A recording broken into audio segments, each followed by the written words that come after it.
Assalamualaikum warahmatullahi wabarakatuh. Perkenalkan, nama saya Zahrul Radian Muhammad, NIM T2018-1284. Di sini saya akan menjelaskan tentang definisi Al-Quran. Apa sih itu Al-Quran? Al-Quran merupakan kalam Allah yang diturunkan kepada Nabi Muhammad melalui malaikat Jibril secara mutawatir, yang didahului oleh surat Al-Fatihah dan diakhiri oleh surat An-Nas, dan membacanya itu dinilai ibadah. Perlu kita ketahui, nama kitab suci orang-orang Islam ada beberapa nama yang selain nama Al-Quran. Nama-nama itu bersumber dari Al-Quran itu sendiri, dari ayat-ayat yang ada dalam Al-Quran. Nama-nama itu meliputi Al-Quran itu sendiri yang bersumber dari surat Al-Isra ayat 9, kemudian Al-Furqan yang bersumber dari surat Al-Furqan ayat 1. Yang ketiga ialah At-Tanzil yang bersumber dari surat Asy-Syu'ara ayat 192 sampai ayat 193. Yang keempat ialah Al-Dzikr yang bersumber dari surat Al-Hijr ayat 9. Yang kelima ialah Alkitab yang bersumber dari surat Ad-Duhan ayat 1 sampai 3. Assalamualaikum warahmatullahi wabarakatuh. Nama saya Nadifa Jaisa Isolera, NIM T2018-1276. Di sini saya akan sedikit menjelaskan tentang kedudukan Al-Quran dan juga sistematika Al-Quran. Yang pertama yaitu kedudukan Al-Quran. Al-Quran memiliki kedudukan yang sangat tinggi dari seluruh ajaran agama Islam. Al-Quran sebagai sumber utama sehingga umat Islam menjadikan Al-Quran sebagai pedoman hidupnya. Al-Quran juga berfungsi sebagai petunjuk bagi umat manusia. Di sini ada beberapa kedudukan Al-Quran. Yang pertama yaitu Al-Quran sebagai kalamullah atau wahyu Allah. Yang kedua, Al-Quran sebagai sumber ilmu dan juga referensi utama dari penentuan hukum-hukum dalam agama Islam. Yang ketiga yaitu Al-Quran sebagai acuan dalam pedoman hidup seluruh manusia, sehingga jika ada masalah yang dihadapi oleh manusia harus diselesaikan sesuai tuntunan Al-Quran. Yang keempat yaitu Al-Quran sebagai acuan kebenaran yang abadi dan terjaga keaslian. Yang kelima yaitu Al-Quran sebagai penyempurna kitab-kitab sebelumnya serta tidak tergantikan hingga akhir dunia. Yang keenam yaitu Al-Quran sebagai kitab tentang berita dan kabar, yaitu berita atau kabar yang dibawa oleh Rasulullah untuk disebarkan kepada manusia. Yang kedua yaitu tentang sistematika Al-Quran. Al-Quran merupakan kalam Allah yang absolut kebenarannya. Tetapi jika tentang sistematikanya terdapat perbedaan dalam urutannya. Di antara sahabat ada yang menyusun sesuai dengan masa turunnya, dan ada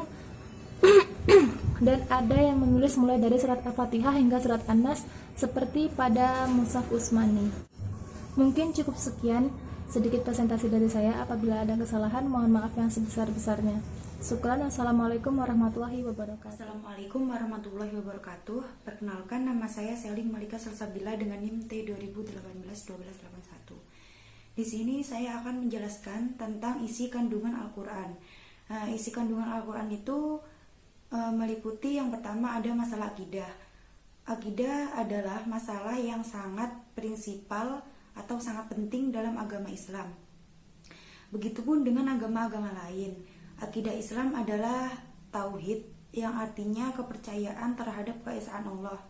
Allah berfirman dalam surat Al-Baqarah ayat 163 yang berbunyi, "Dan Tuhan kamu adalah Tuhan yang Maha Esa. Tidak ada Tuhan selain Allah yang Maha Pengasih lagi Maha Penyayang." Yang kedua ada masalah ibadah. Ibadah adalah bentuk realisasi dari keimanan. Seseorang yang mengakui adanya Allah, adanya malaikat dan diutusnya Nabi Muhammad SAW, tetapi tidak melakukan perintah Allah, maka sama sekali dengan bohong atau disebut dengan fasik. Yang ketiga ada masalah muamalah. Masalah muamalah yaitu tata cara hubungan manusia dengan sesama dalam berbagai aspek kehidupan, seperti hubungan sosial, hubungan politik, dan hubungan ekonomi. Yang keempat ada masalah akhlak, yang artinya secara umum yaitu sikap, tingkah laku, norma atau budi pekerti seseorang. Yang kelima yaitu masalah hukum. Hukum-hukum yang terkandung dalam Al-Quran dibagi menjadi 3 macam. Yang pertama, hukum tentang akidah atau keimanan. Yang kedua, hukum tentang moral atau akhlak. Yang ketiga, hukum tentang perbuatan manusia. Dan yang keenam ada masalah sejarah, yaitu riwayat umat-umat terdahulu untuk dijadikan pelajaran bagi umat Islam sekarang. Di dalam Al-Quran banyak sekali kisah-kisah atau sejarah umat terdahulu, seperti kisah Nabi Nuh, kisah Nabi Musa, Nabi Isa, Fir'aun, dan lain sebagainya. Yang terakhir yaitu yang ketujuh ada masalah-masalah dasar sains. Salah satu pokok Al-Quran adalah dasar sains atau ilmu pengetahuan yang terkandung di dalamnya Al-Quran. Memang bukan ilmu pengetahuan, tapi banyak ayat-ayatnya yang memberi isyarat terhadap dasar-dasar ilmu pengetahuan. Di sini saya juga akan menjelaskan tentang fungsi dari Al-Quran. Fungsi Al-Quran itu dilihat dari sudut substansi dan realitas hidup manusia. Di antaranya dari sudut substansi, fungsi Al-Quran sebagaimana tersurat nama-namanya dalam Al-Quran. Yang pertama yaitu sebagai Al-Huda atau petunjuk. Yang kedua sebagai Al-Furqan atau pemisah. Dalam Al-Quran dikatakan bahwa Al-Quran adalah kaidah atau norma untuk membedakan mana yang salah dan mana yang benar. Kemudian yang ketiga sebagai asyifa atau obat bagi penyakit dada. Mungkin yang dimaksud di sini adalah penyakit psikologis. Dan yang terakhir, yang keempat yaitu sebagai al-mau'izah atau nasihat. Dalam Al-Quran dikatakan bahwa Al-Quran berfungsi sebagai penasihat bagi orang-orang yang bertakwa atau beriman. Fungsi Al-Quran dilihat dari realitas kehidupan manusia yaitu sebagai berikut. Yang pertama, Al-Quran sebagai petunjuk jalan yang lurus bagi kehidupan manusia. Yang kedua, Al-Quran sebagai mukjizat bagi Rasulullah SAW. Yang ketiga, Al-Quran menjelaskan kepribadian manusia dan ciri-ciri umum yang membedakannya dari makhluk lain. Yang keempat, Al-Quran sebagai korektor dan penyempurnaan kitab-kitab Allah sebelumnya.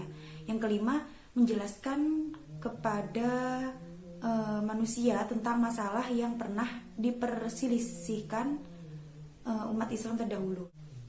Yang keenam, Al-Quran berfungsi memantapkan iman. Dan yang ketujuh, tuntunan dan hukum untuk menempuh kehidupan.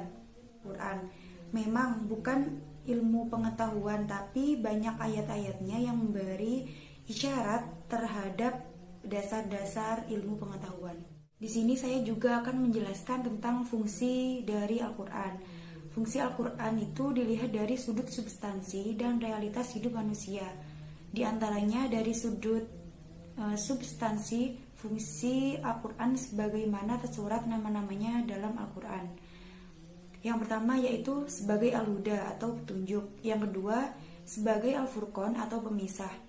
Dalam Al-Quran dikatakan bahwa Al-Quran adalah kaidah atau norma untuk membedakan mana yang salah dan mana yang benar. Kemudian yang ketiga sebagai asyifa atau obat bagi penyakit dada. Mungkin yang dimaksud di sini adalah penyakit psikologis. Dan yang terakhir, yang keempat yaitu sebagai al-mau'izah atau nasihat. Dalam Al-Quran dikatakan bahwa Al-Quran berfungsi sebagai penasihat bagi orang-orang yang bertakwa atau beriman. Fungsi Al-Quran dilihat dari realitas kehidupan manusia yaitu sebagai berikut. Yang pertama, Al-Quran sebagai petunjuk jalan yang lurus bagi kehidupan manusia. Yang kedua, Al-Quran sebagai mukjizat bagi Rasulullah SAW. Yang ketiga, Al-Quran menjelaskan kepribadian manusia dan ciri-ciri umum yang membedakannya dari makhluk lain. Yang keempat, Al-Quran sebagai korektor dan penyempurnaan kitab-kitab Allah sebelumnya. Yang kelima, menjelaskan kepada manusia tentang masalah yang pernah diperselisihkan umat Islam terdahulu. Yang keenam, Al-Quran berfungsi memantapkan iman. Dan yang ketujuh, tuntunan dan hukum untuk menempuh kehidupan. Terima kasih, sekian dari saya. Wassalamualaikum warahmatullahi wabarakatuh.